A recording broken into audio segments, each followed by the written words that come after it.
All right, go ahead and call our Board of Directors meeting for May 22nd, 2023 to order. And if you'd all rise and join me in saluting the flag, please. I pledge allegiance to the flag of the United States of America and to the republic for which it stands, one nation, under God, indivisible, with liberty and justice for all. Somebody's ring is going on. Oh, that's for you, Nalani. Okay. Vice President Schaefer. Okay. Okay, we'll all bow our heads and bless this meeting. We are about to start, and bless the good job that the staff has done to create this meeting for us. And bless our board so we can educate the public on changes that we are making. Amen. Thank you, Arlen. Simple. Roll call, Madam Clerk, if you would. 2 letters. Thank you. Director Robert Uten, Present. Director Brett Eccles, Here. Director Arthur Perry, Here. Vice President Arlene Schaefer, Here. President Michael Schaefer. Here. Thank you. All right. Lake Communications. No, Mr. President. This item is, we have a report on the GCI, correct? Yes, that contract was not in the staff report, so we're making it available now to the board and to the public as well. Okay. I don't think we have any ceremonial matters. No, Mr. President. Public comments. Anyone in the public wishing to speak on items not on the agenda, but within our purview? You gonna introduce her? Are you gonna make an introduction? Well, technically, it's not on the agenda. I was going to do it on the study session. So Okay. Welcome anyway, even though you don't get officially. Then that moves us to the consent calendar. Shut Are up. there any items that need to be pulled by the directors or staff? Seeing none, I'll look for a motion to approve. I'll move for approval. Second. You. Discussion. All those in favor? Aye. No opposition, so that passes unanimously. Okay. We'll go right to item E then. Scott, you're on. Yeah, thank you, Mr. President. Caitlin Tran is going to be giving us a report regarding the preliminary biennial budget, third review for fiscal year 23-24 and 24-25. Hi, Caitlin. Good afternoon, Mr. President and members of the board. If you recall the May study session, the board asked staff to provide additional information on the budget. First is the classification and compensation study costs. Staff has reviewed the request for proposal and contacted consulting firms for a better cost estimate to complete a study similar to the 2019 scope. The cost would be approximately $30,000, depending on the on-site visits required. The cost will be less if the district conduct the study remotely. Staff has reduced the class and comp study from $50,000 to $30,000 in the professional services account in fiscal year 2023 and 24. Also, as mentioned in the May study session, RBH submitted a request to increase the civil engineer and administrative rates by 10%. Staff negotiated with RBH and reduced to an 8% rate increase for fiscal year 2023-24 and a 2% rate increase for fiscal year 24-25. RBH also requests to increase the inspection rate by 14.35%, and staff negotiated down to 11% rate increase for fiscal year 23-24. RBH will submit a separate rate increase request for fiscal year 2024-25. The future inspection rate for fiscal year 24-25 increase will be based on the state prevailing wage increase. Staff will present this item for approval later this evening.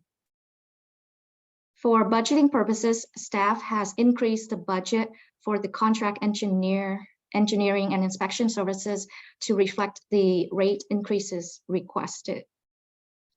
Lastly, staff reviewed the condition of the crane truck and determined that replacement could be delayed for 2 more years. The crane truck is being used 2 to 5 times a month to pull pumps for inspection. The crane truck gets inspection and maintenance every 3 to 6 months and is still in good condition.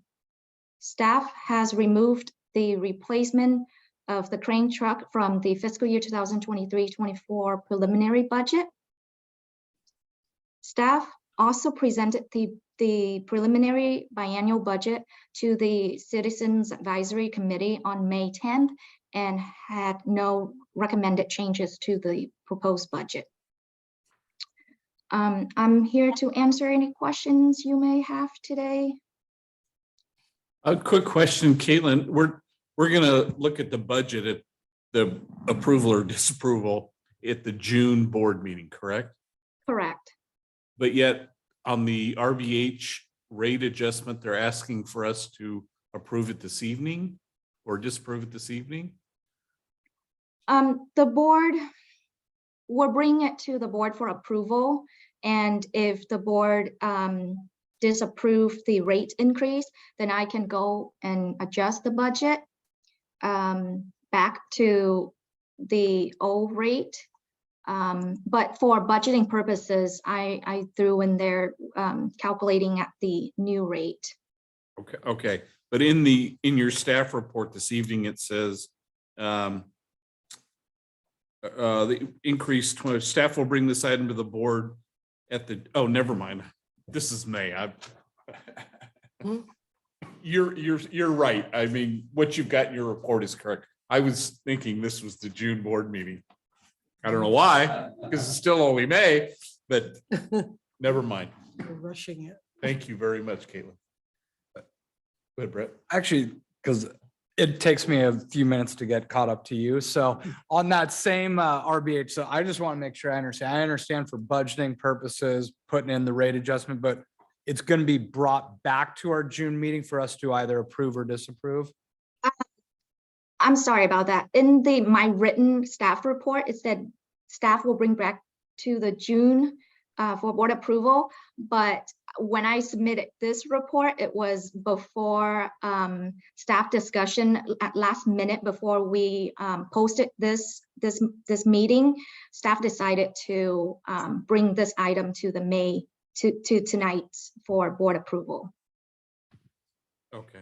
Oh, okay. So, okay. All right. I think I got it. Okay. And then one other question, going back up to the class and comp rate study. So happy it reduced a little bit from 50 to 30. Where did that 20 grand go? Because it was balanced before and it's still balanced, thankfully. And where did the 20 grand get placed? So there's on the line item budget, there's an account for contingency. So any extra, you'll see it in the contingency account. Okay. So it didn't get shifted to another expense or anything like that? Okay. No. Gotcha. And then I guess this would be directed for you, Scott. We've talked about this item, a couple different meetings. If we approve this number for the budget purposes, can we still request it be brought back to the board prior to approving any sort of agreement, even though it falls within your purview? It's not a problem. It's at the pleasure of the board. The board wants to review the contract and evaluate how we determine the best value of its own. We definitely do that in open session. It's Okay. at the pleasure of the board. Yes, we can do that. That just for me, that would be my request. For budgeting purposes, that's fine. Put the 30 in there, but I would like to see it at a separate agenda item, but that's me. So that's what I've got for right now. Thank you. That's fine. Scott, if you can do that, I think Absolutely. Yep, not a problem. Thank you. some questions, good. All right, other comments or questions for Caitlin or for other staff? Okay, so you don't need any action this evening, Caitlin, this is just our update Yes. for the June board meeting. Yes. Okay. Okay, Scott, anything else? No, I think we've our direction. So the next thing we'll present the board for your adoption consideration. We'll bring that in the June board meeting. Okay. Regarding Director Eccles' request, will we look at that in June at the board meeting or the study session? Board meeting. Board meeting, okay. All right. Thank you, Caitlin. Appreciate your hard work. You and your Thank you. staff. Thank you. Okay, item 2 then, District Council's request. Yes, thank you, Mr. President. Requesting a rate adjustment. It'd be the first rate adjustment since 2019, about 4 years ago. Request is a 10% increase in the hourly rate from $214 to $235. You also see the new rate increases for the associate attorney, the law clerk, and paralegal, which is in your staff report. Staff is recommending approval of these rate increases because if you look at the cost of living for the last 4 years, it's about 13.5%. And then if you also compare the new rate. Excuse me, Mr. President, I'm supposed to step out before all of this is Oh. said. I thought you'd call the matter and I'd. step Oh, out. sorry, Alan. I Yeah, need to recuse myself because of the FPPC rules. This is okay. obviously because it affects a financial interest, which is both my law firm and my source of income. So I'm required to leave the room and stay outside until you are finished discussing this matter. That's why we like you as our counsel. I'll wait till he leaves. Get a moment for Alan to. Don't go too far.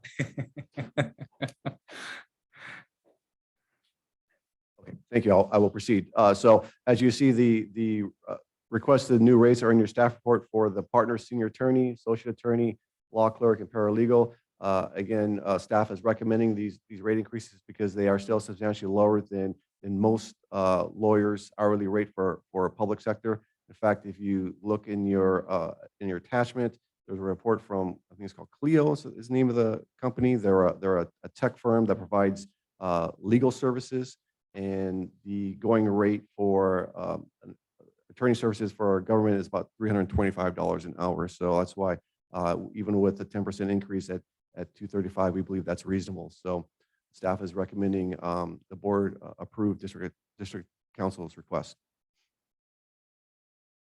Go ahead, Brett. Question, 2019 had a increase. Do you recall what that increase was? Percentage, like ballpark or? No, I don't. I'm sorry. I don't have that information. I'll move for approval. I'll second it. We have a motion and a second to approve the entire agreement. Ben, is that correct? To approve the rate increase, yes. And I think he does have an agreement in the attached that you would. sign. Yeah, I Yes. saw the agreement. Other questions? Call for the question. All is in favor? Aye. Aye. Any opposed? Motion carries unanimous.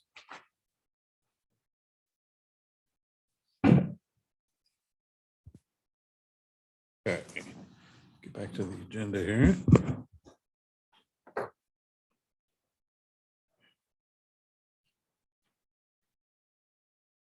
We wouldn't walk back in if things went the other way. Knowing him, I don't think so. Yeah. Yeah.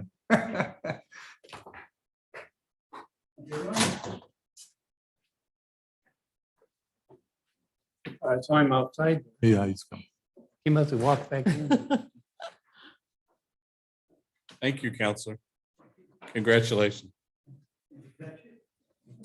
All right. Item 3, a little sketchy item here, but let's go ahead and talk about item 3. Yes, so item 3 is a few staff members requesting to go to a conference that's out of state, and this is the Tri-State Seminar, which is I would say the largest conference for the wastewater industry, where you get professionals from Arizona, Nevada, and California. Why they call it Tri-State. This is always held in Las Vegas, but because it's out of state, according to our policies, it does need board approval. This traveling conference is in the budget, so all we need is board's approval to send staff to this conference. Any discussion on the conference or? What date are they going to be leaving? Motion. It's in August. Oh, August. August in Las Vegas. What a dream conference. August 7th through 10th. I think it, yeah, We can approve that tonight, can't we? Yes, we're asking for approval tonight. I move for approval. I'll second it.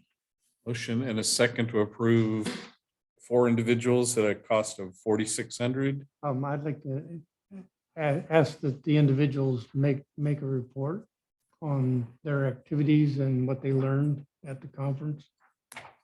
Should we send a board member to chaperone them to get that report? Or I've been to that conference and helped organize it many times. I know you have. I could, Are you asking for verbal or can it be written report? either one. Make it easy. That, If it's okay for the board, if Steve Connell could maybe speak on behalf of the other 2 staff members, because they're field staff, they're out in the field doing work, so I can have Steve report what. yeah, I think Steve has reported that way on this before, so. Yeah. That'd be. That's okay. terrific. Yeah. Okay, I'm good with the motion and the amended motion, right? So, Okay. yeah. good. All right, all those in favor? Aye. Opposed? Motion carries unanimous. Item 4. Thank you, Mr. President. Nolani Minways to be giving this report. Thank you, Mr. President, members of the board. Staff recently received a contribution application request from Save Our Youth for their 30th anniversary gala. The requirements for the criteria for the contribution report or contribution applications is that it has to serve the district's purpose. So the ability for the district to promote its program and services. According to the application, the sponsorship would be for $2,500. And the district, as well as other gala sponsors, would be named in the program, on the website, and in their social media. And that was all the information that we were given. Did they say they would do that? Yes, that was on the application. So I did contact the requester and asked if there were any other details that we could provide as a district to further our purpose. And it was stated that the event is geared more towards sponsors because it is a fundraising event. And most sponsors are from the Newport Mesa area. And that was about it. So the application is before you for your consideration. Looking at the sponsorship form, generally when someone asks us for a contribution or whatever, there are different levels. Is 2,500 the only amount we can give? That was the only amount that was presented, yes. Seems to me, and based on my experience up here, we generally don't go that high for something like this. I mean, am I wrong? No, and typically we're allowed to promote services or programs. Not just we don't just put not just a logo on it, but that we'd advertise when our programs, please recycle or please don't flush your wipes down the toilets, or take a SERP application, some kind of service that we can make available to the public. Is we don't contribute $2,500 just for a logo. Well, I mean, like, what does concerts in the park cost us? $2,500, but we have a booth We have a there booth. That was going to be my point. that we're able to promote district services. I thought that we last year did 2,000. I don't remember contributing. to This is the something. first time that this organization has ever applied for a contribution application. Yes. I just think that's too much money to give for something like this. Personally. Go ahead, Brett. I'm following President Schaefer's lead here. Well, first, a question I see, is that council member Chavez who's Yes. requesting, is he on the board of Soy or is this from the city?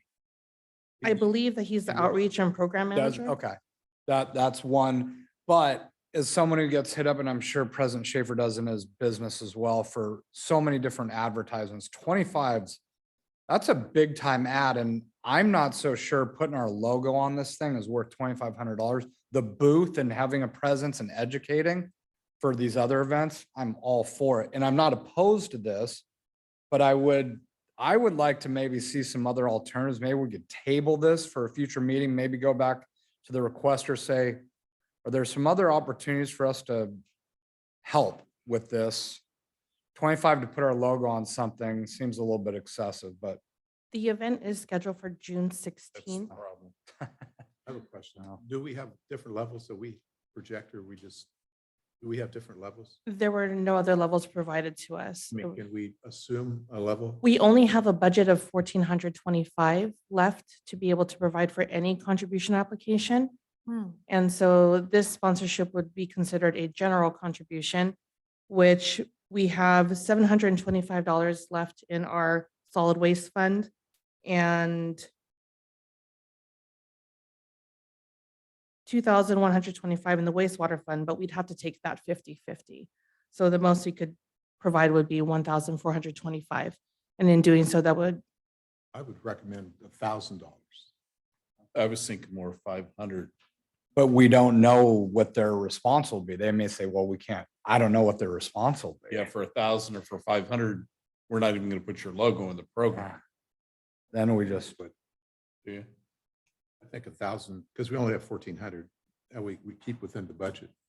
But that number changes July 1st. I mean, yes, with the new budget. Right. yes. But that would be after the event. All right, let me ask this. I know at the fish fry, for example, we get a booth. Have we approved, we haven't approved anything for the fish fry yet, which comes up at the end of June. So if we spend $1,000 here, we're only gonna have 400 to give. Well, Although, Not necessarily, because we have that other fund that we could use, don't we? You talked about the one other fund that we could use with Wastewater $700. fund. The two funds are what we use to budget for sponsorships. So we only have the allotted amount, and depending on what programs we are advertising or promoting at these events, we could only use the funds from that specific account. the other thing that kind of is tough with soy is they're very focused on one area, and that's just the west side. They don't Mhm. provide a benefit necessarily to the rest of the city. Yeah, that's always been my impression anyway. Mr. President, just one more follow-up. When did we get this request? We received this last week. And it's due in like a week? Not till The June. event's June 16th. So I'm sorry, I'm gonna throw out the old term. You know, your emergency doesn't become our emergency. We have this board meeting, we can't even do anything with it because we only have a couple weeks. They've had to have known about this event for months, and they waited until the last minute to hit us up for a $2,500 ad. Great organization, and I respect Councilmember Chavez for being a part of this, but this just, it's too little information, too late in the game for so I would recommend denying it. And maybe look at it for next year and say, hey, next year, give us some time, let's go.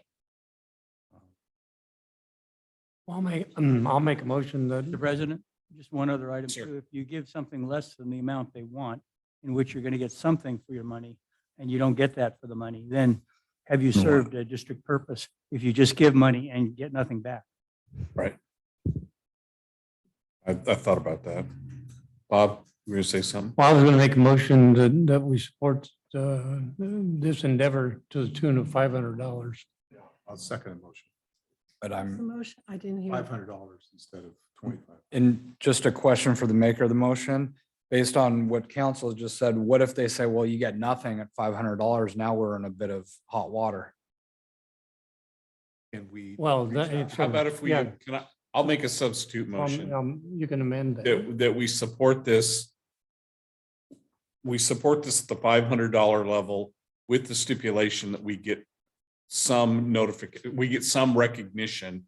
If they say there's no recognition, then there is no donation. I'll second that. Is that allowable? Is that okay? Yes, I think what you want is them to provide serve some district purpose, not just recognition, but recycle some message. Okay. And if they say no, then there's no donation. And I just want to clarify, so your recommendation would be not just our logo, but something like 3-cart systems coming or some message that You know, we can put on there. some message that, Yeah, that they have to have a purpose for. Is yeah, yeah. Fair. that okay with you? Second? Sure. All right, so we have a substitute motion. Other discussion? All those in favor? Aye. Opposed? That motion then carries unanimous. Can we get a report on that at the study session then? Or maybe your weekly update, Scott, or something as soon as you can? Okay, let's move to where are we? Item F. Oh, stage. E5. So Five, this okay. is receive and file a government investing 101 report, and Mark Davis, our district treasurer, will be giving this report. Mr. Davis. Scott. Board member Scott had asked that we come back, and we did this a couple years ago, and that we do it again, just to kind of remind everyone about what you can and can't invest in from a local agency perspective. At your next board meeting, we'll be bringing the annual investment policy to you for consideration. So this will give you a little precursor to what we'll bring next month. And if there's things that you want to see changed on your investment policy, we can incorporate those types of items into next month's approval of that. Next slide. So on the topics, we're just going to go through the types of allowable investments that you have right now, some terminology, objectives, your philosophy, how we go about placing investments and what the markets are looking like today. And then just as market changes, what that means to the district's perspective. Next slide.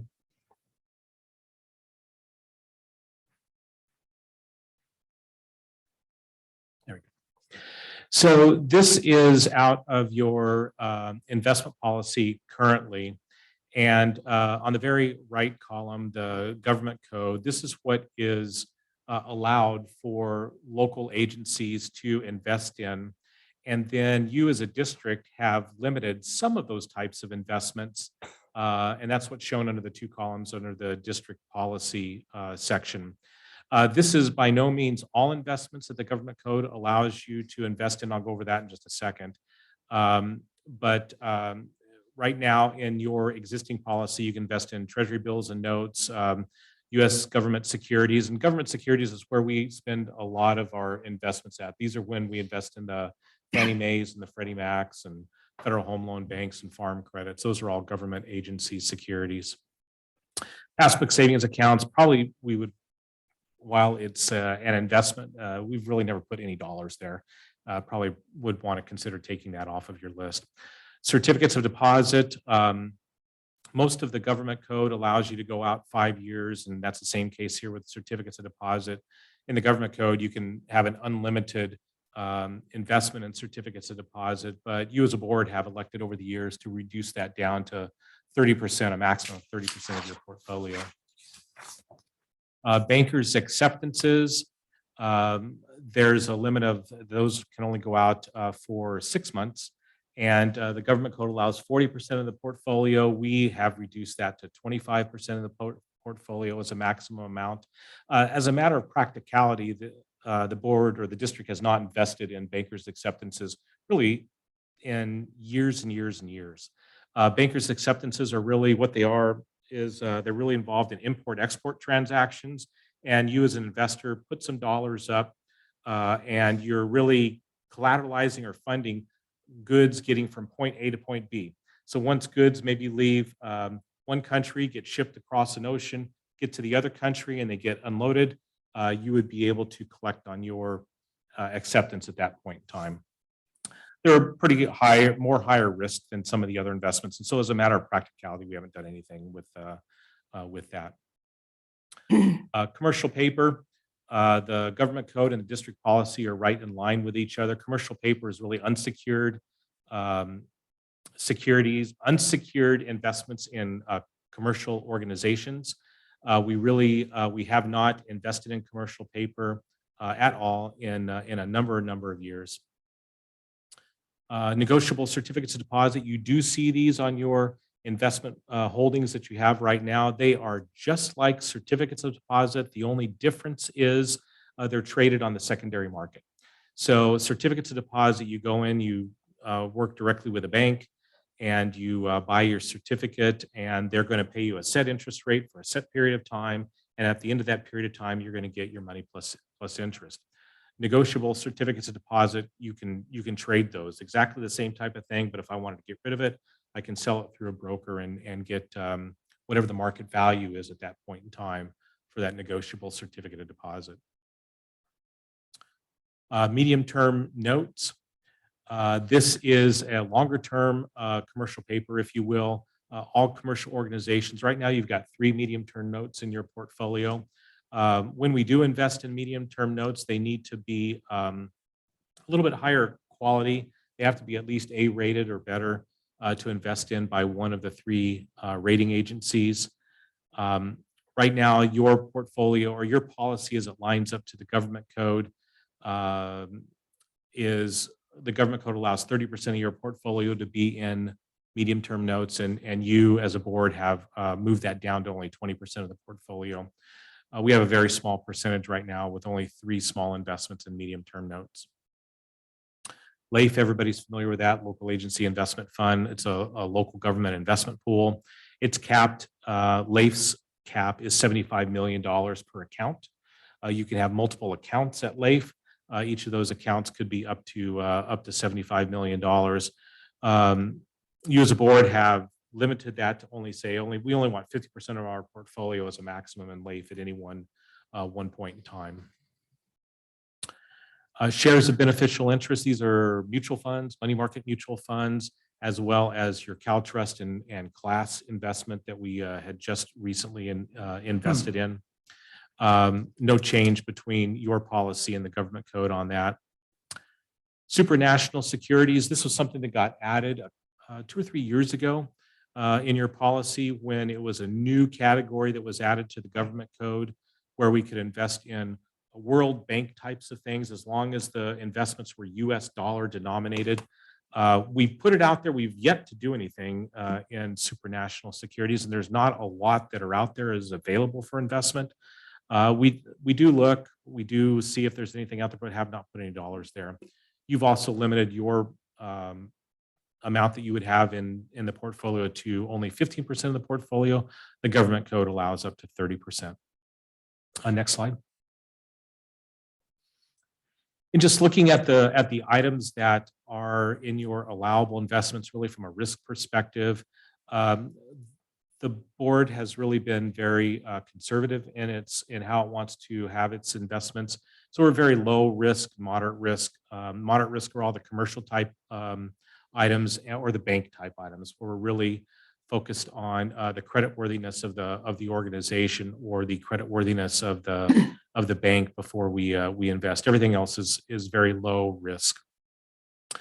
From a liquidity standpoint, most everything is 1 month out to 5 years for the big items. For the treasuries and the government agency securities. The banker's acceptances and commercial papers, there's a maximum of 3 months and 9 months that are out there. And then I just gave you, as of last week or so ago, what the current rates are, so you can see the fluctuation in what is out there from a liquidity perspective and an interest rate perspective. The government code does allow, there's no slide for this, but I just wanted to let you know, the government code does allow some other types of investments that over the years we have never included in your investment policy. And if some of these things that I mentioned you do want to see in your policy, we can incorporate that and bring that back when we bring your policy for review next month. But you are, according to the government code, you can invest in, if you were to ever issue bonds as a district, you could invest in your own bonds if you wanted to do that. That's an allowable investment in the government code. You could also invest in warrants, notes, or bonds issued by the state of California or any other state in the United States if you so chose to do that. Likewise, you could invest in bonds of other local agencies. If the city of Costa Mesa had a bond that was out there and you wanted to invest in it, you could certainly do that, provided it meets all the other criteria. And one of the biggest ones is the 5-year maximum remaining maturity. Usually when local agencies will issue bonds like that, they will be very long-term bonds, 30-year bonds. You can never invest in that. If you had that, you would have to wait until it got within 5 years of maturity. Then it becomes something that's allowable for you to be able to invest in. Repurchase agreements and reverse repurchase agreements. Those are allowable investments per the government code. They're not in your current policy. A repurchase agreement is where you're going to buy an asset from another party, and that party is going to pay you back for that asset at some point in the future at some interest rate. A reverse repurchase agreement is just the opposite. It's more of a loan. It's where you have the asset. You're going to sell that asset to a third party, and you're going to agree to buy that asset back at a future date at a little bit increase in what you loaned it out for. And then finally, there's the mortgage-backed securities. This is where you're investing in, your investments are really secured by a group or a pool of mortgages. We've always generally, you as a board has always generally stayed away from those types of items. They're all a little bit more risky than what we have up there, but the state of California does allow you to invest in those if you so chose to do that. Next slide.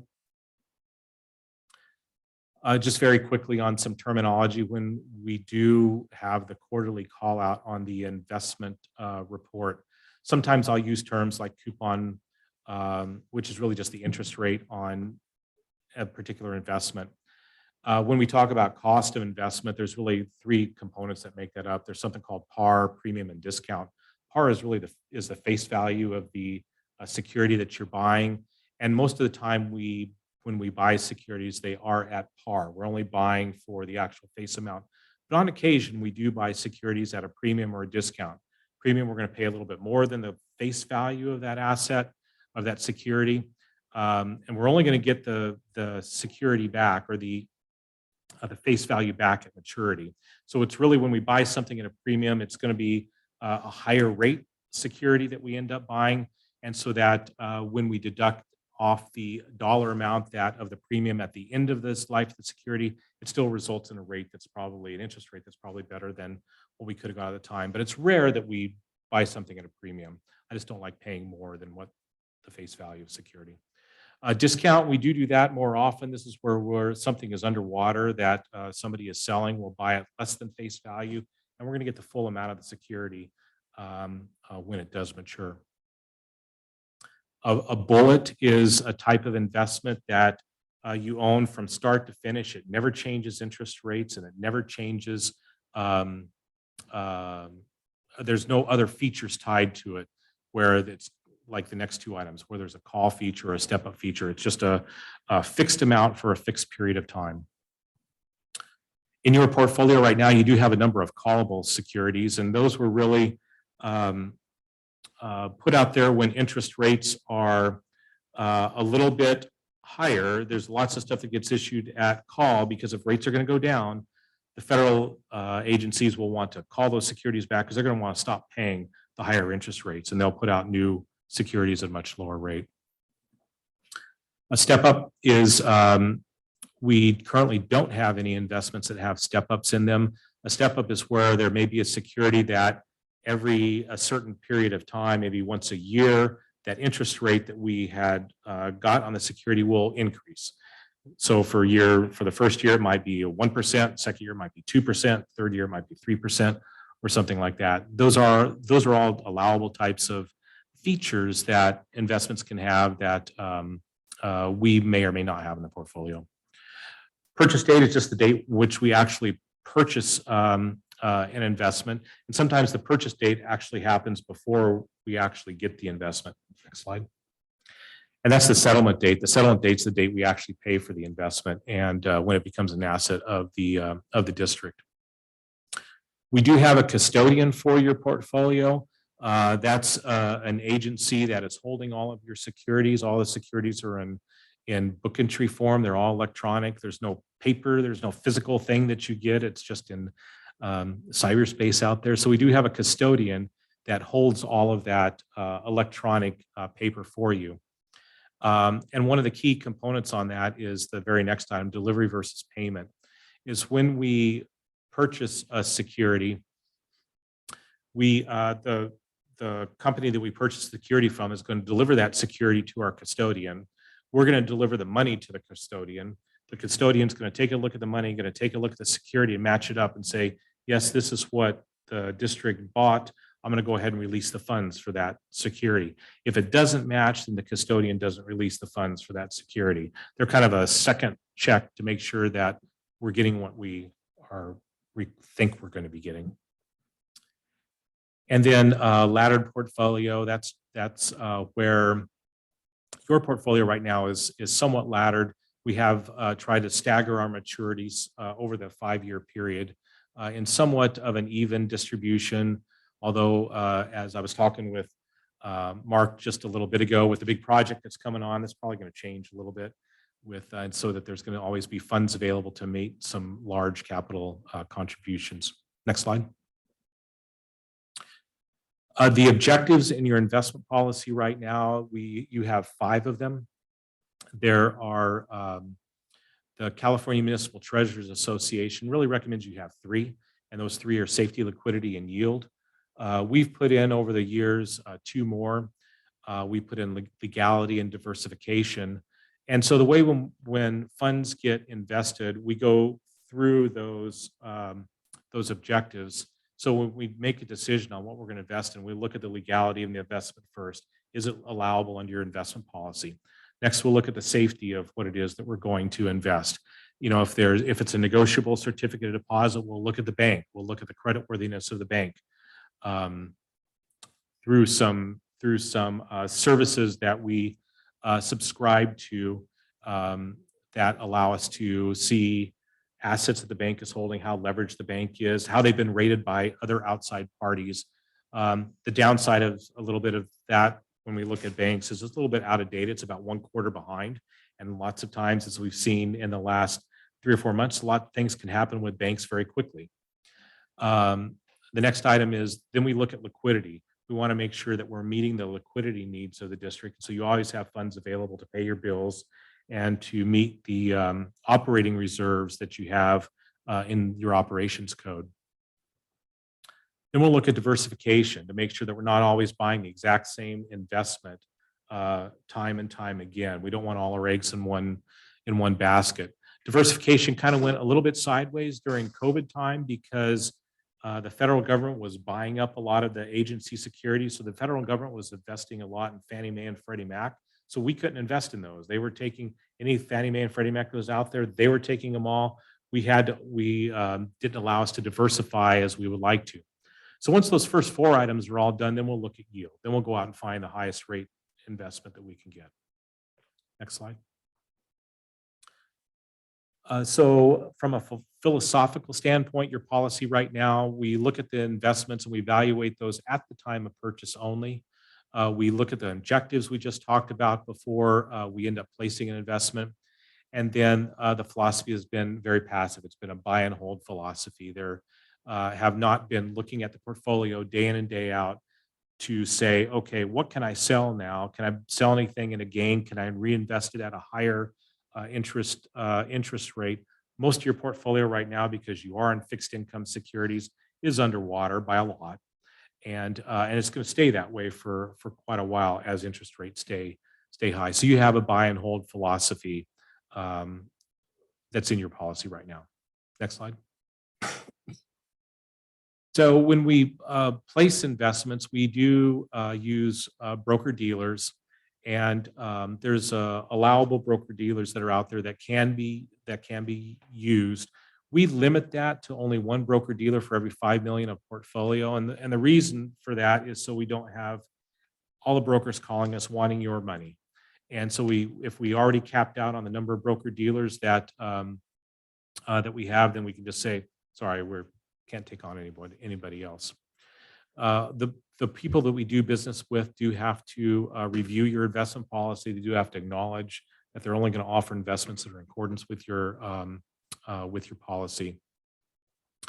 I'm going to skip to the bottom one there, use of eConnect Direct. About 5 years ago, we changed a little bit of those broker dealers and got away from that and used a platform that allows us to go in and see what's out there kind of from a variety of broker dealers, and we can electronically place investments instead of getting those phone calls from the broker dealers and negotiating with them and kind of burning unnecessary time. I can go in right now through the use of this platform that we have to be able to go in and say, okay, I want this security at this point in time. A few clicks, it's done. Next slide. So in the current environment, this was on May 16th. Interest rates, and this is the way it's been for a couple months now. It's kind of an inverted interest rate curve. It's the short-term rates are much higher than long-term rates. And usually it'll be flipped. The normal yield curve would, your short-term rates are going to not earn you very much money, and your long-term interest rates are going to have a lot more in interest earnings. So right now in this market, everything's kind of upside down, with short-term rates being the winner. Next slide. So looking at the allowable investments that you had before, you're really prohibited from trading in stocks. Everything that you do is really fixed income securities. So it's a fixed rate for usually a fixed period of time. When we look at your portfolio and how it moves in relation to interest rate moves and stock movements, whenever interest rate goes up, the market value of your portfolio goes in the opposite direction. And likewise, when interest rates go down, the market value of your portfolio goes up. So when I say we're underwater and we're going to be underwater for a long time, that's because we're in a period of rising interest rates. We have fixed income securities, and so your market value is much less on that. Doesn't mean you're losing money at all. When you get your audit is done each year, they have to mark the securities to market, so they're going to record it at market value at every June 30th. Your portfolio is going to be marked to market at June 30th. And so you are going to probably see some loss. Last year, you saw negative interest in your audit last year. Doesn't mean you lost money. It just means that the value of that portfolio was less than the cost at that particular point in time.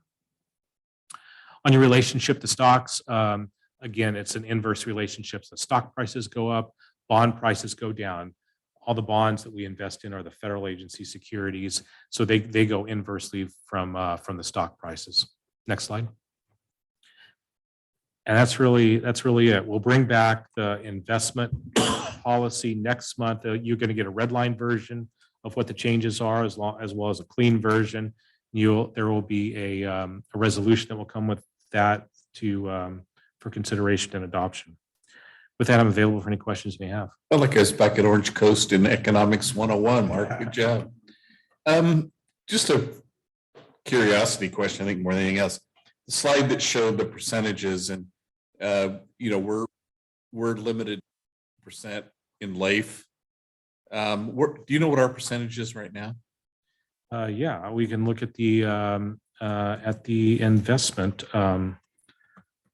report and tell you really quick. We've always been pretty solid with LAIF. I mean, just like most public agencies, that's where they seem to drive. Second, why it pulls up here.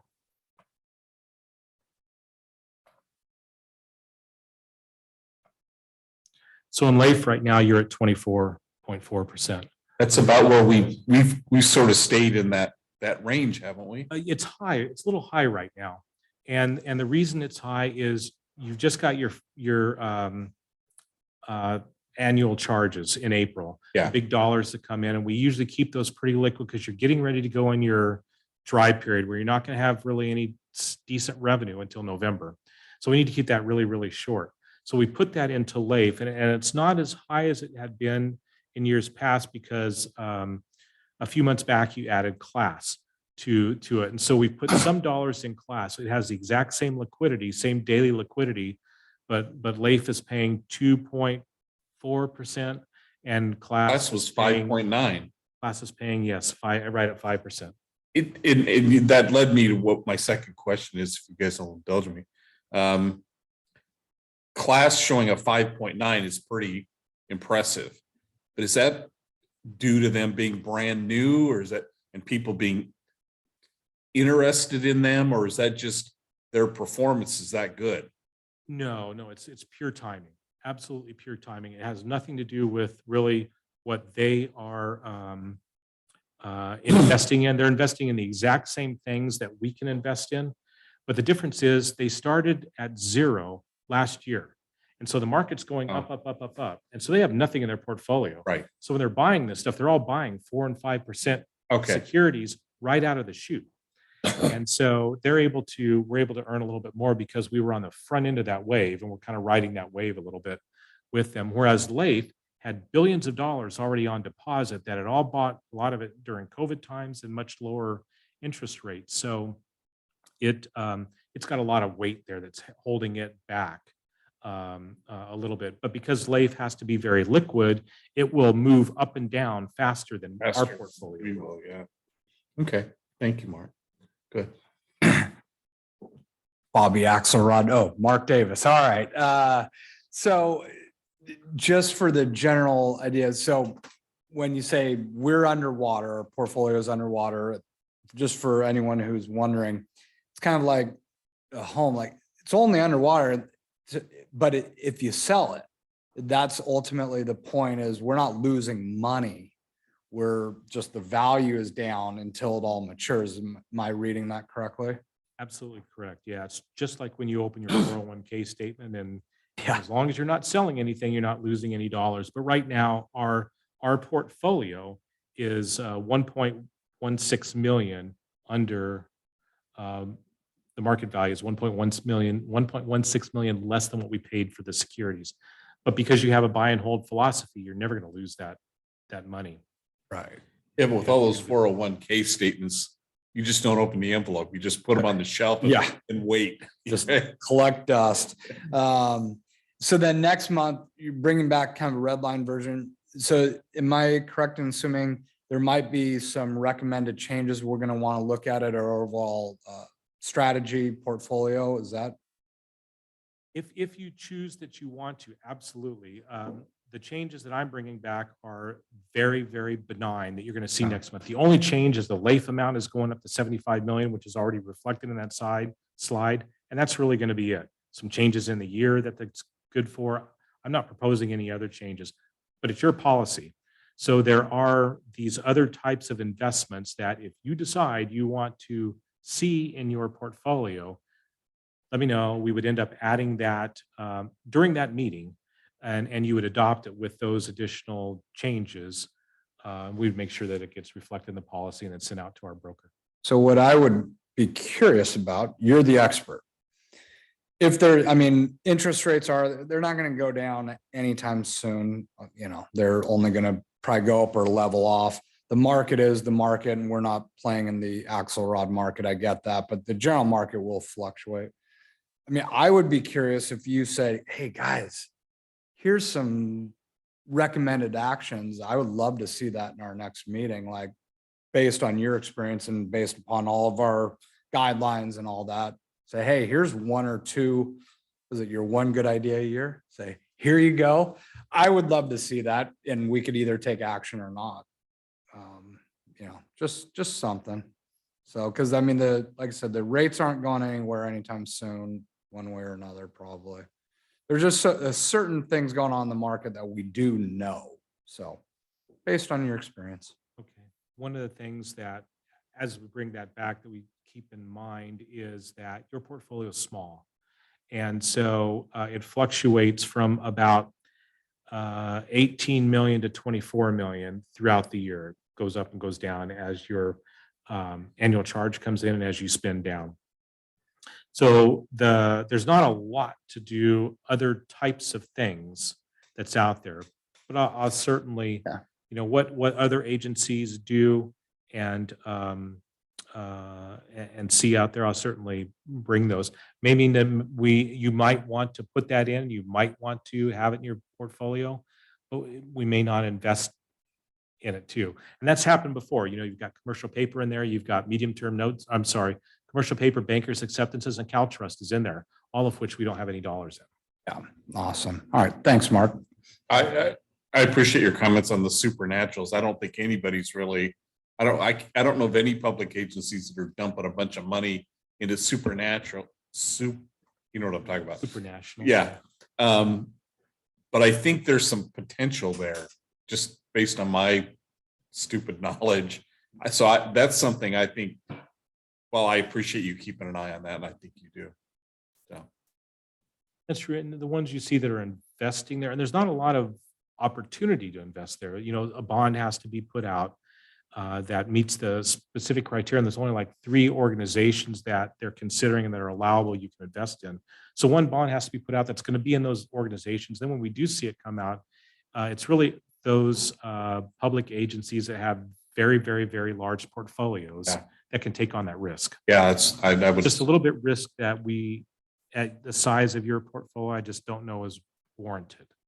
And based upon the current makeup of this board. Yeah, I think I know, I agree. So. All right, other questions for Mark? Thank you. Good job as always. Appreciate it. All right, Scott, I think we're at item 6, right? Yes, that's correct, Mr. President. Is this the approved auditor's engagement letter for fiscal year 2022-23 audit? And I'll have Caitlin Tran give this report. Thank you, Mr. President and members of the board. For some reason, I can't turn on my camera now, so you won't be able to see me, but I'll report the report anyways.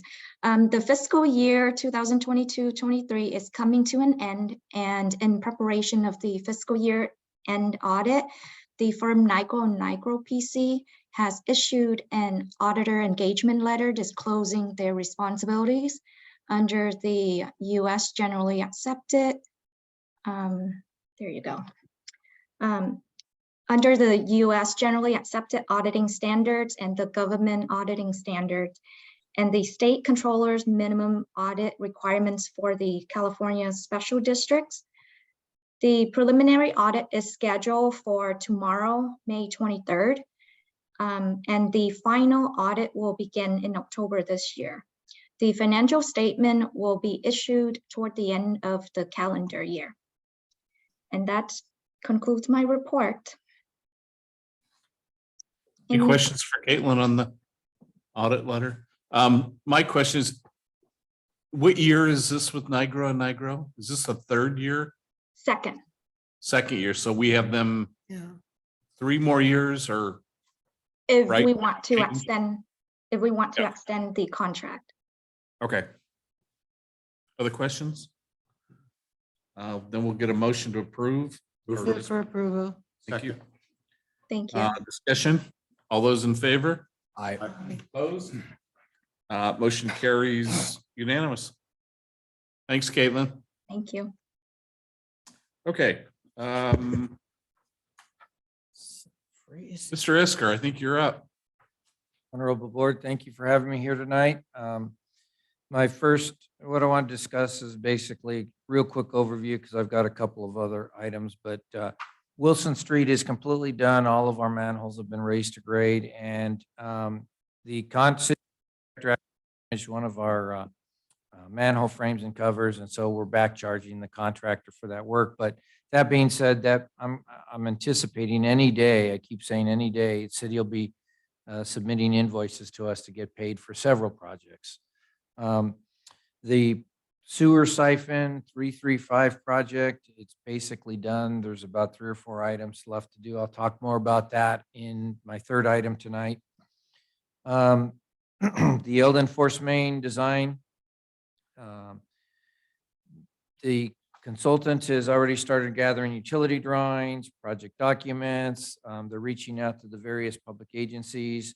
There's completed, well, not completed, but they've done a lot of the survey work, and then performance testing on our Eldon pump stations. Because what we want to do is understand, based on the additional length of force main, what does the additional length mean to the capacity of our pump station? We know it's going to go down, but how much? Is it by 2%, or is it by 30%, or is it something in between? So we're taking a look at that to verify that when we install this new force main, we don't detrimentally impact our facilities, so that, or, we don't want to build something that we can't use. And so we're going to look at all of that, and we'll be bringing information back as part of the project on all of that. Landscaping project, the bidding is ongoing. I issued addendum number 2 this morning. Bids will be opened and have been scheduled to be open on June 21st. So the plan is to bring an agenda item before you in July and make an award for the proposed project. At that time, I'll provide you with an update of all the scope of work and everything that's involved in that project. Last thing I want to mention is that we bid open the 343 Eldon Emergency Bypass Project. We received a couple of bids. The low bid was about $317,000. I've got RBH looking at the documents now to just confirm the responsiveness of the contractors. I've got to then send them an agreement, but our plan is to go before you next month and make an award in June for the emergency bypass work that we talked about probably 2 months ago, 3 months ago, and 4 months ago, even longer than that, I would imagine. The last thing I want to mention, and I'll move on, is or open up for questions, is that we're about 85 or 90% on the American Sewer Grade 5 Dig and Replace project. We've experienced a little bit of delay because it turns out our system failed and the city's storm drain failed.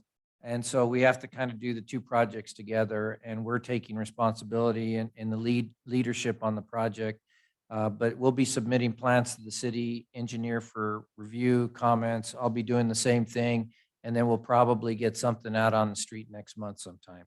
So with that, is there any questions that I can answer or anything that maybe stuck out on my report that I sent you this month? Anything for Mark?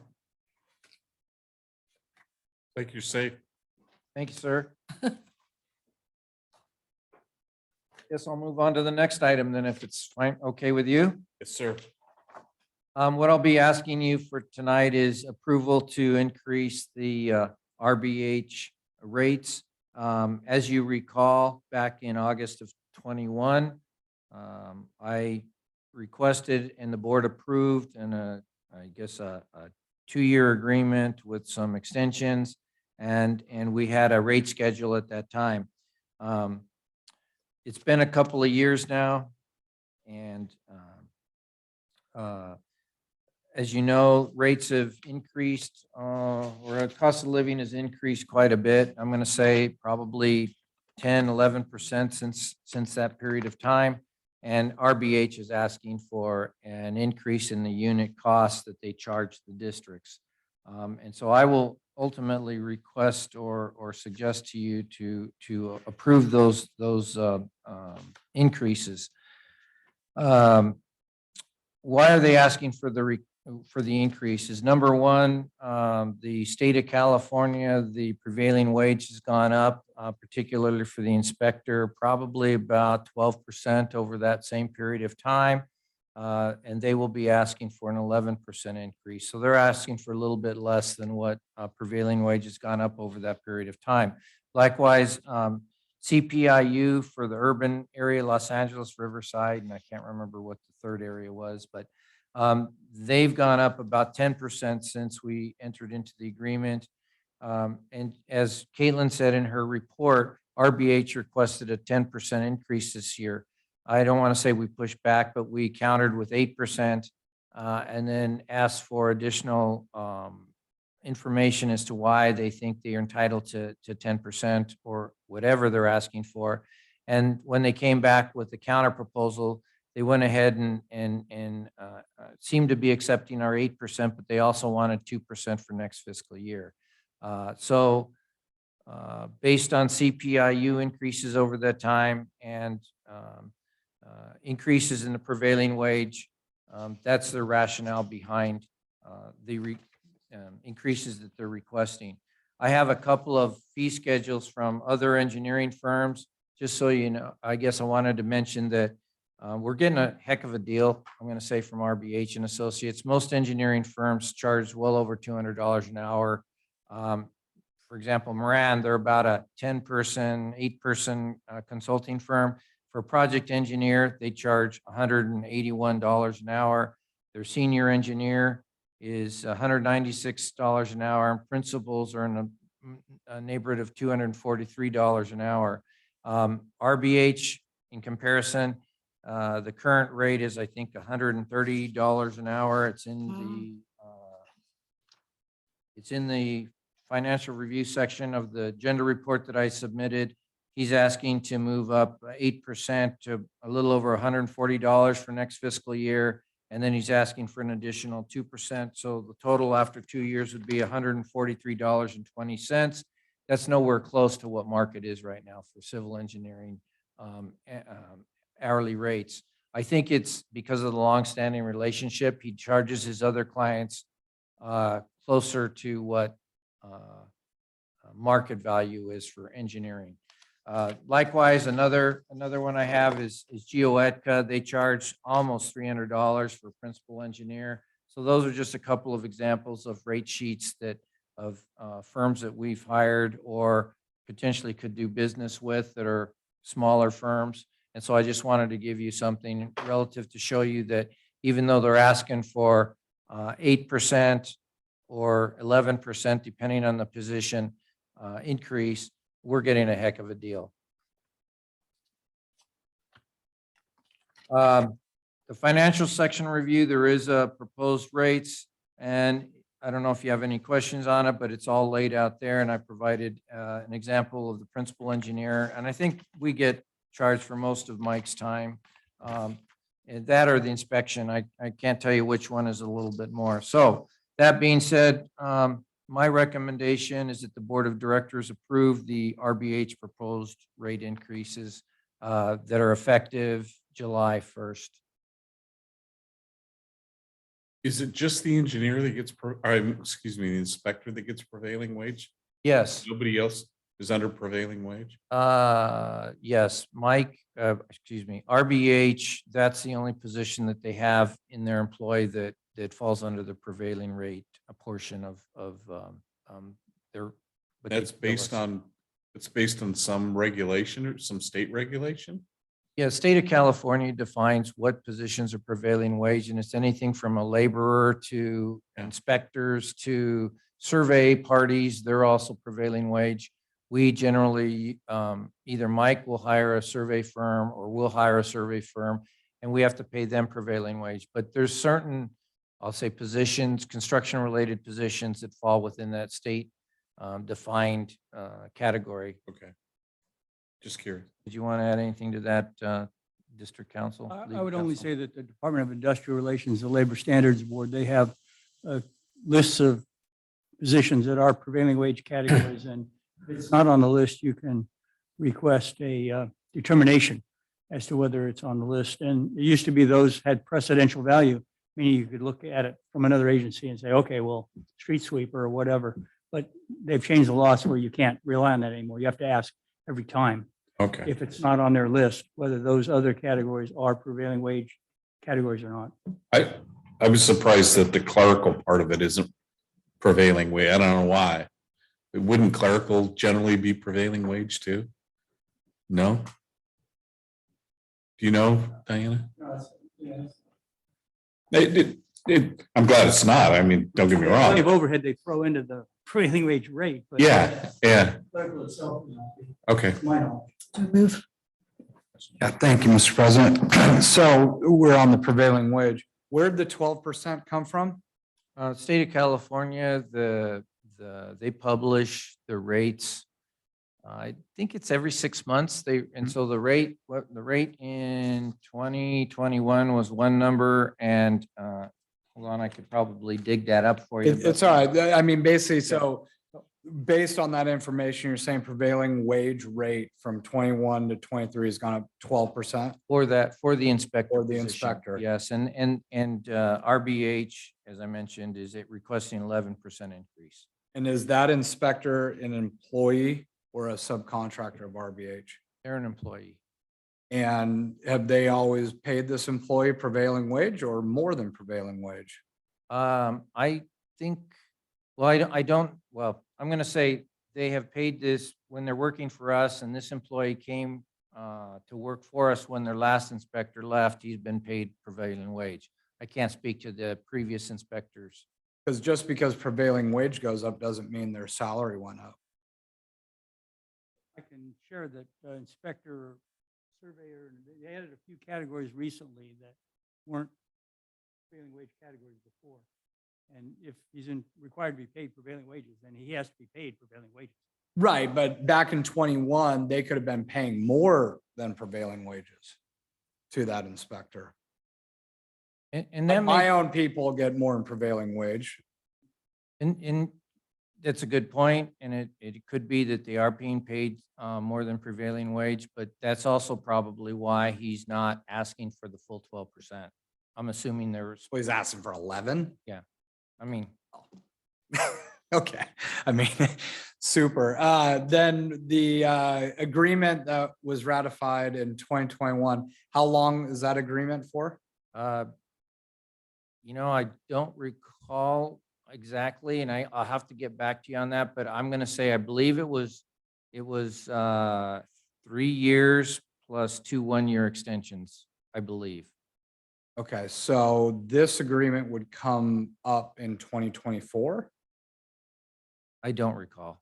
I'll have to get back to you, Director Eccles. Okay, but the rates in the original agreement, those were the rates for a 3 plus a 1 and a 1, right? Potentially, yeah. There is a provision in the agreement that depending on market, economy, many other things, the consultant can, and in this case is requesting consideration for increased rates. I mean, I just boggles my mind. You sign an agreement, you get to halfway through it, renegotiate it. I mean, that to me, I just cannot compute. Make a And I understand in the industry and they're giving us a great deal, but it's just like, why are we signing agreements when you could renegotiate it halfway through? That I don't understand, but so be it. Based on Caitlin's remarks earlier, we've already budgeted for the increase. Well, the budget that will be forthcoming, I think in June for approval, and what you've been reviewing does include this rate increase in that item. Any other questions? Make a motion. Go. Okay, I move we ratify the agreement as presented. Second. Motion and a second. I do have some concerns about changing it in the middle. And I guess I overshadowed I appreciate your comments, Mark, about what a good deal we're getting. So, okay, we have a motion and a second. There's no other discussion. All those in favor? Aye. Opposed? No. Motion carries 4-1. Okay, let's go to what we have in front of us this evening, right? Yeah, The GCI? yes. The item before you is to ratify the GCI agreement for the P project 335 sewer siphon phase 2 emergency pipeline failure. Except for incidental work required to close out the emergency activities. For example, we have already restored the pavement and we did the paving, but the contractor needs to go back and I'll say wash the asphalt. They had a hydraulic leak on one of their units. And so the city's going to make us clean up the pavement, and that's going to be done. And then it takes about 10 days. They don't allow us to, I'll say, restore the pavement striping for about 10 days after paving's done. And so we'll go back and do that work. And then there's a little bit of manhole work that we have to do. But that being said, the good news is based on having wells in place for almost 5 weeks and drilling 2 additional wells, we got I'll say the water level down to where we could actually keep up with the inflow into the pipeline, and we were able to install a patch. Once the patch was installed, well, we had some minor seeps and a couple little sprays here and there. We were able to install the liner from manhole to manhole. So we were able to complete the original contract work for that particular siphon. In addition, it didn't look like we were going to be able to line the Autoplex siphon, which was the other part of this, other half of this project, I'll say. But what we found was there was a third pipeline that was built when the channel was built. And we basically knocked out the concrete plug, cleaned that, and then used one of the liners that we'd already activated and lined that new pipeline. At this point in time, because we have a really good pipeline, and we know that that one pipeline can handle the flow, my plan and my suggestion and where I'm going with the project is to suggest that basically we not line those other two pipelines right now. The part of the work that I have left to do is to basically make an overflow weir so that should that new pipeline either plug or for some reason can't handle the flow, we have an emergency outlet so that the water will overflow, go through those two older pipelines and go beyond the stream bed.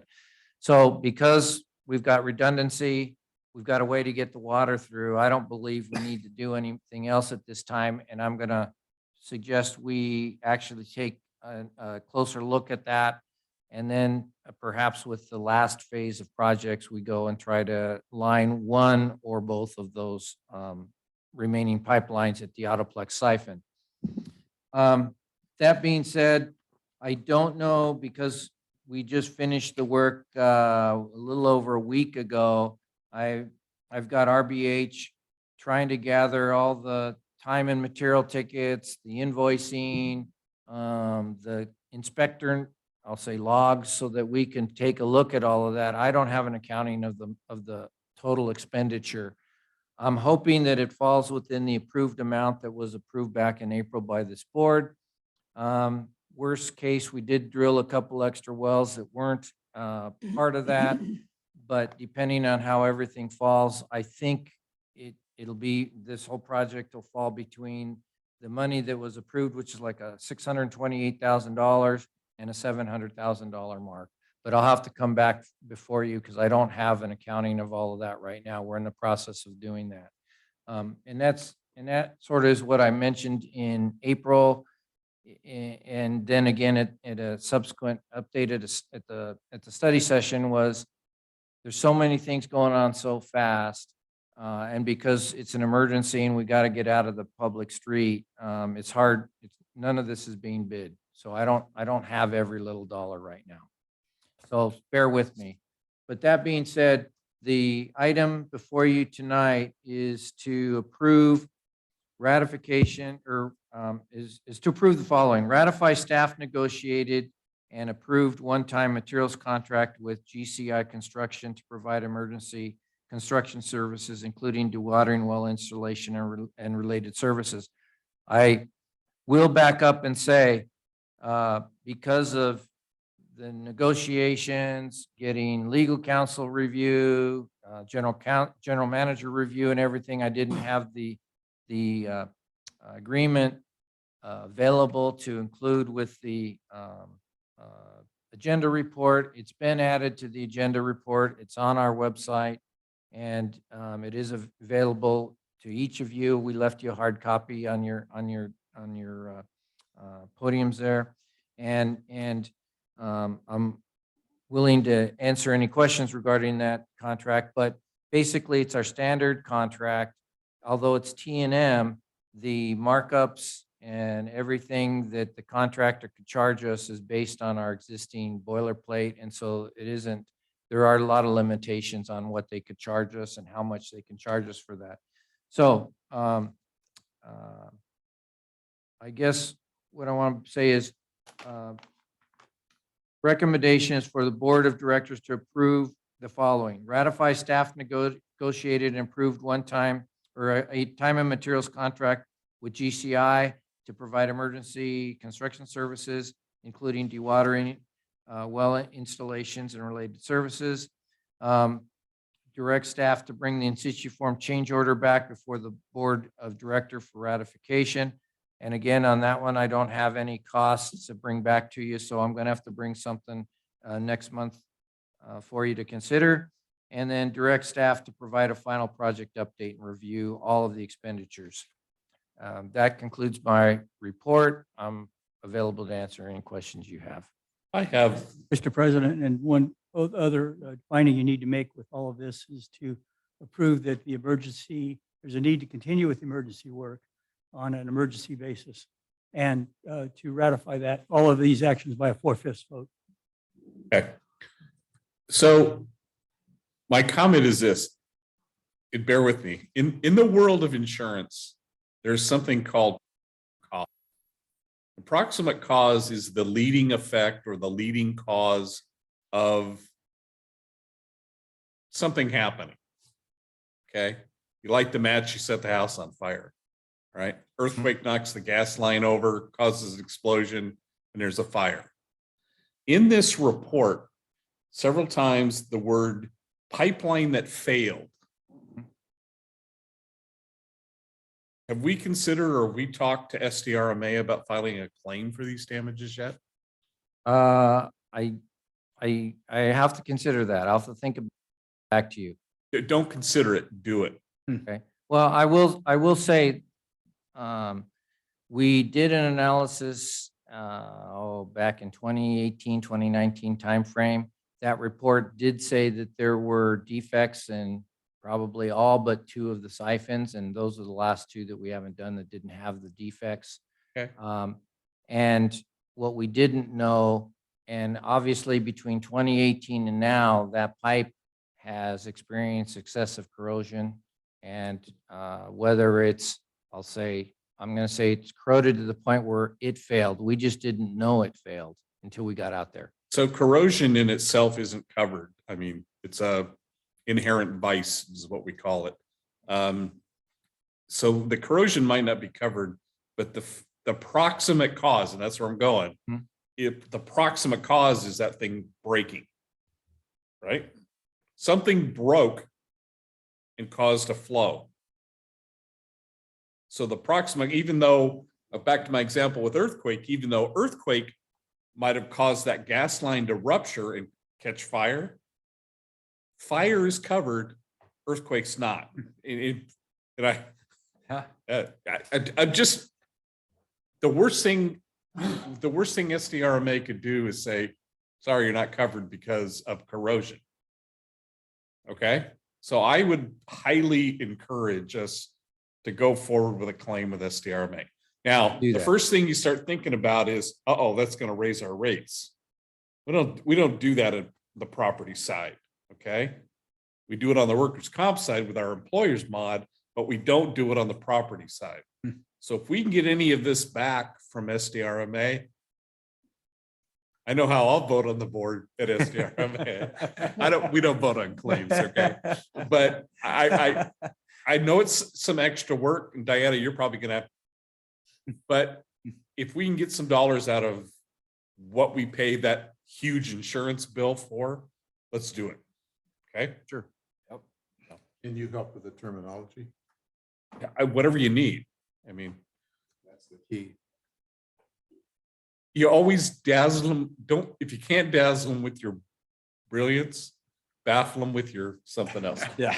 All right. So I agree with President Schaefer. Sorry, but insurance gets us more times than not in our daily lives. It's time for us to get something back. What's the worst going to happen? Yes, Diana's like, oh, great, thanks. But you might as well ask the question. The worst thing I can and- say is sorry, it's not covered. Right. We've So. all experienced that, I think. No, I agree. And then just a question mark for my own knowledge on the TNM, the markup on labor is at 20, everything's 15, usually standard's 15. How come 20 on labor? Where'd that come from? That's been our standard since I started. I mean, we can certainly come back and take a look at it. It's not a number that I created. It's in our standard boilerplate. Because here's why. I mean, this is what I do. I've never seen 20 in a TNM in the real world.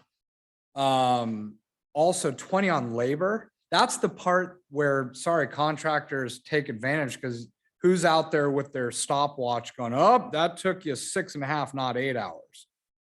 Never happens. So you're actually incentivizing the TNM to go high on labor at 20%. Material is material. We're going to show you invoices and all that. So Sure. just on a different matter in the future, maybe look into 20 versus 15. That just caught my eye. I was like, wow. But I mean. We'll do, we'll yeah. do, but I will say our inspector and there's another addendum I'm working on for RBH. I had our inspector out, I don't want to say round the clock, but he was there quite a bit and he was logging how many people were on site, when did they get there? And so we do have some of those logs. Yeah. You know, what equipment, now granted, some of it was sitting there doing nothing, but he would make a note of that. Like, for example, when we're done drilling the wells, the drill rig contractor backed it up, dropped the mast, and then it sat there for 3 or 4 days. I'm not sure we're going to pay for that, but that's some of the stuff that we have yet to, let's say, hammer out with GCI. Yeah. Is what are those actual charges for that drill rig? I don't know. We'll have to see.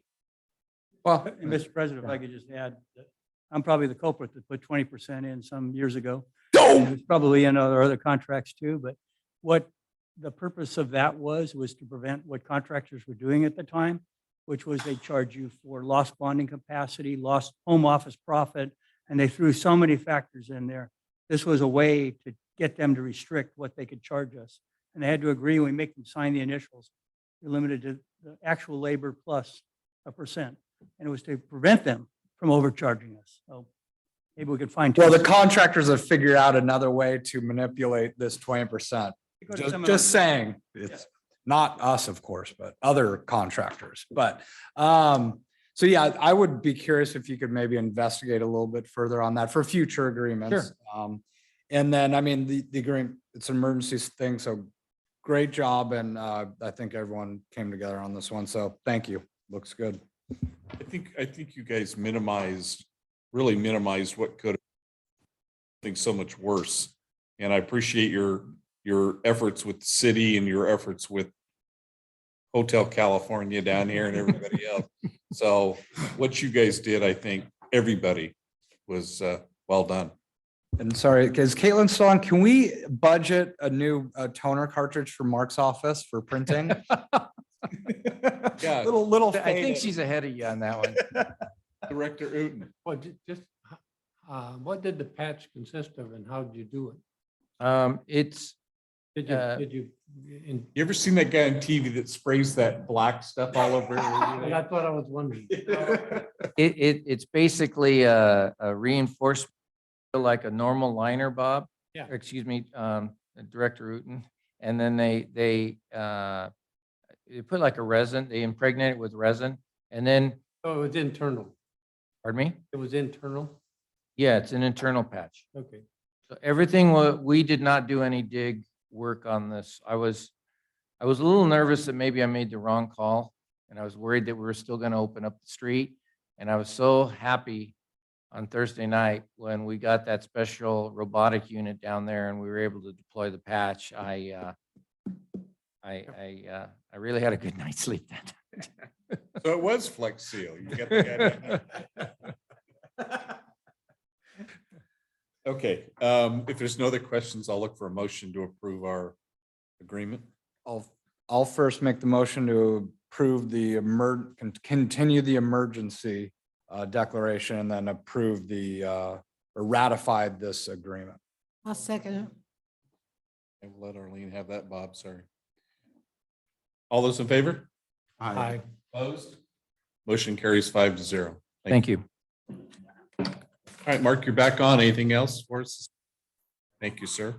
Counselor, anything else? Thank you, sir. Local meetings, Bob, you want to start with the Well, CSAN? the Orange County Sand District Board meeting meets next week. Okay. It's heavily involved with legislative activity. I've read it and I sent the legislative information to staff. They're building a new headquarters building across the street and there's all kinds of things needed to get that building functional. They're dealing with the budget like we are. And the most major thing they're doing is updating their strategic plan, which they do every 2 years.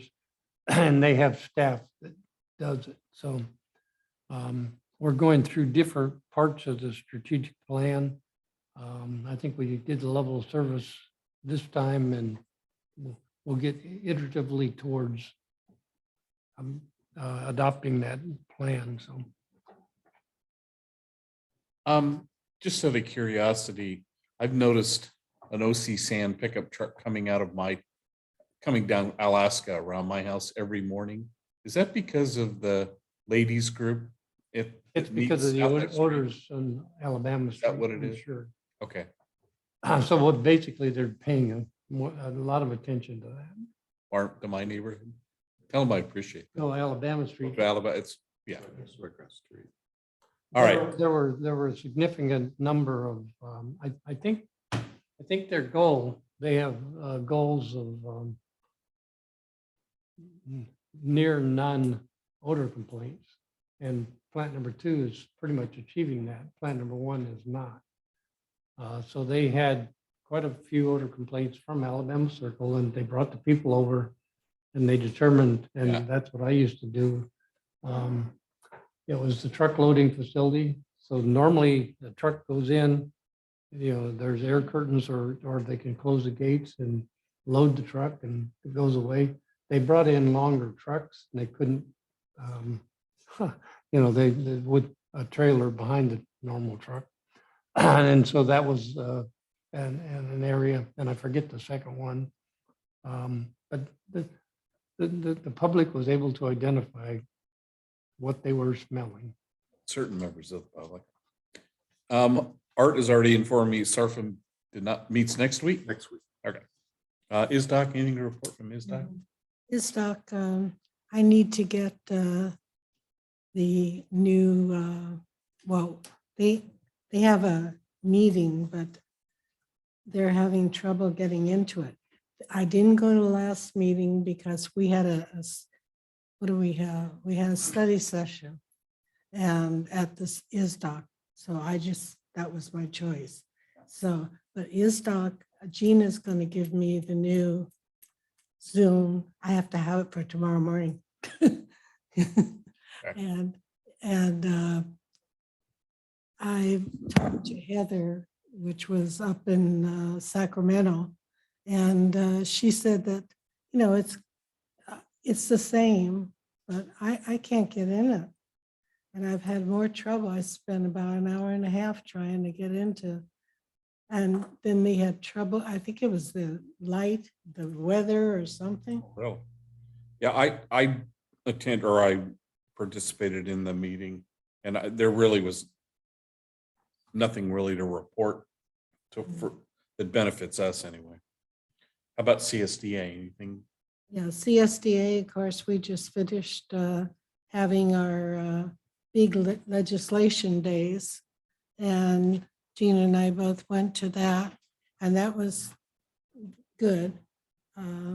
We got to see, I've got oodles of cards in here from senators and different people that I haven't really looked at to share it too much. But anyway, it was well attended. Then we had a 30 Senate, well, it was 30 senators, or some of them were assemblymen and so forth. And we had a brunch with them, and that was on. So we had that, and we were going to have everybody at our table talking on SB 1338. Is that it? And that kind of got goofed up because we had to run to get to the airport. So we couldn't, by the time they finished talking on stage, we couldn't do anything on this. So unfortunately, and from what we heard, the governor is still, playing around with that number. So we don't know what's going on. Both of your pictures look good on the CSDA Facebook page. You can tell you were both attentive and awake. Dealing with legislators sometimes. Anyway, was Senator Min there by any chance? Probably not. He's Our senator, Senator They Min. didn't go for drinks after. So That's probably why he wasn't there. And Assemblywoman But wasn't there Michael's either. taking notes.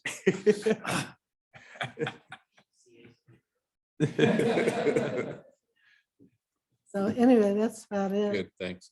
SDRMA, we had our board meeting 2 weeks ago in Sacramento.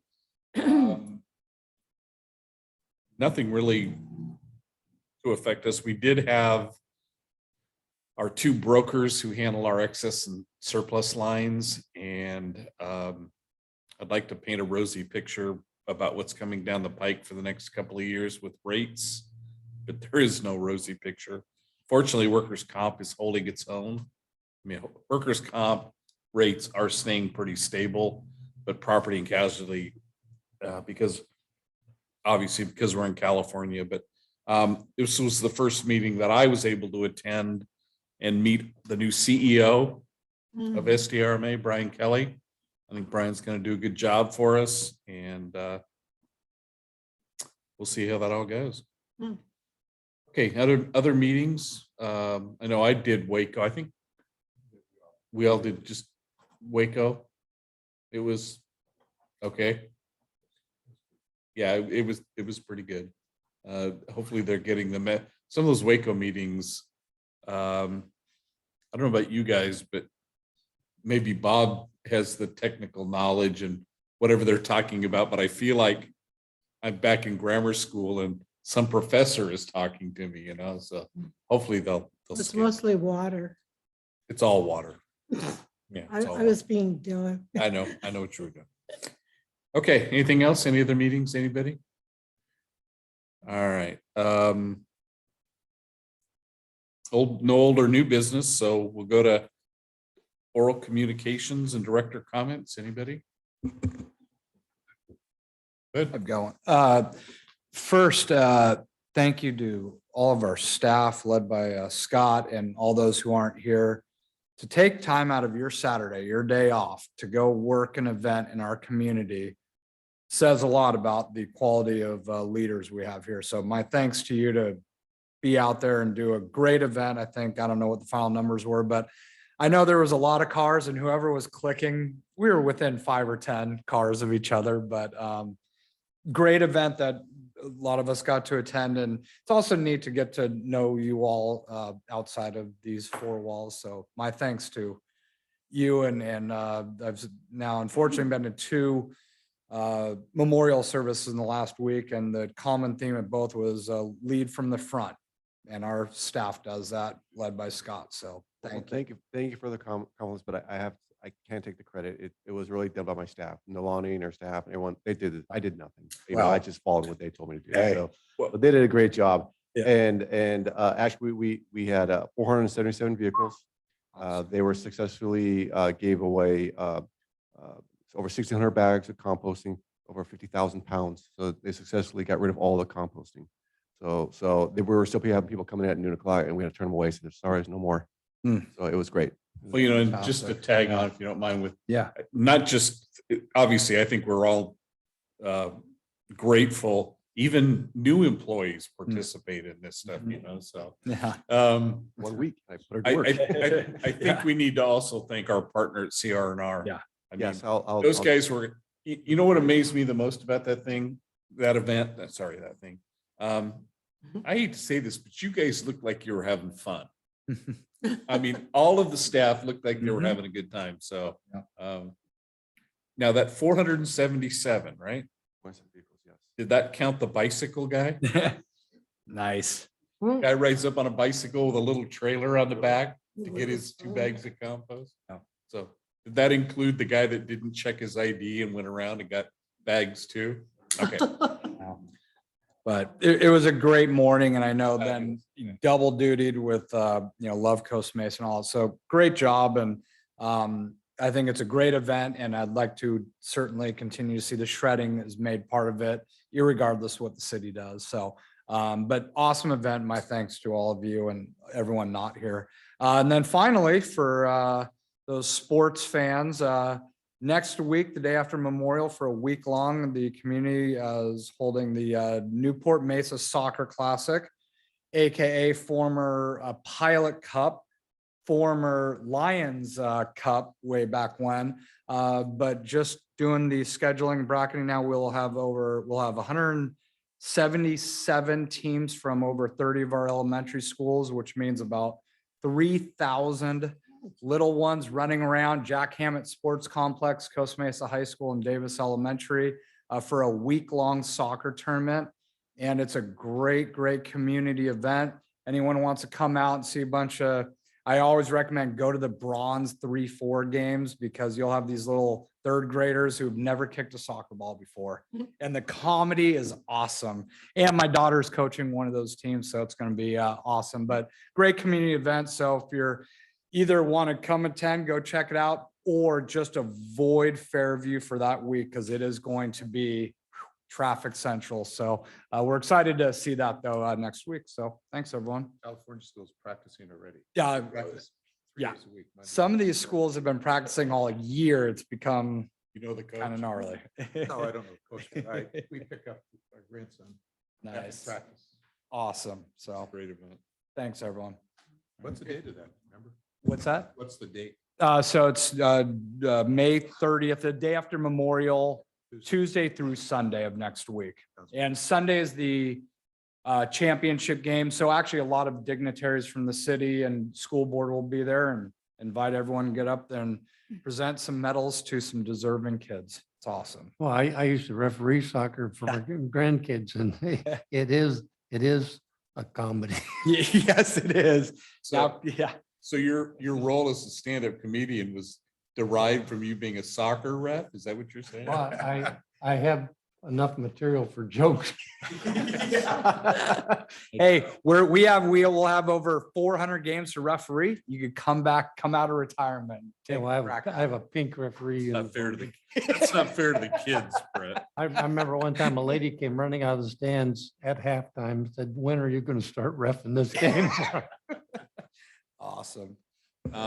In addition to the compost, we had 2 young ladies at I Love Costa Mesa. And thank you to you guys for doing that. I was a little surprised at that I Love Costa Mesa. I thought there would be a lot more interaction with the booths and things. But I think most of it was for the volunteers, the thing at City Hall. And I know why they all showed up. They all got free food, so. But it was a very well-attended event, and thanks to staff for digging in. Thank you for your contribution. That was very. Did we give out items at our booth? Yeah. Yeah. You know what I was amazed at? There were 2 girls there, and they're from Irvine. And I said, where do you live? "In Irvine." And I Really? said, "And you're here?" "Yeah, we're here to help." I There- couldn't believe There it. was a lot of helpful people out there Saturday. That was amazing. Hey, if there's nothing else, then we will adjourn to our June whatever meeting. Awesome. Well done. Good job.